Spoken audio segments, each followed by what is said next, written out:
Remove the internal thumb turn by undoing the 2 through fixing screws.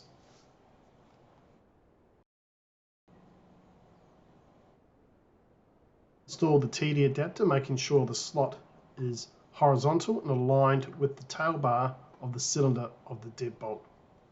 Reattach using the 2 through fixing screws.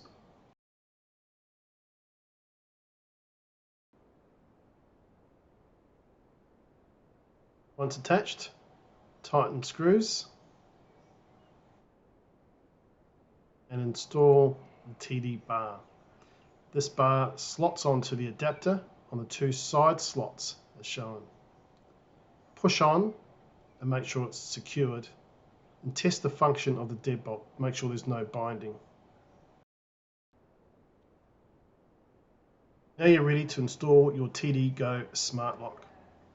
Make sure the black line on the side aligns with the alignment for the adapter, and there's an opening horizontal where the Tedee bar slots in.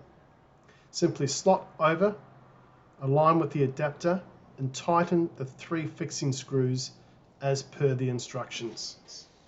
Once tightened, check for function, make sure there's no binding, then you're ready to start calibrating your Tedee GO.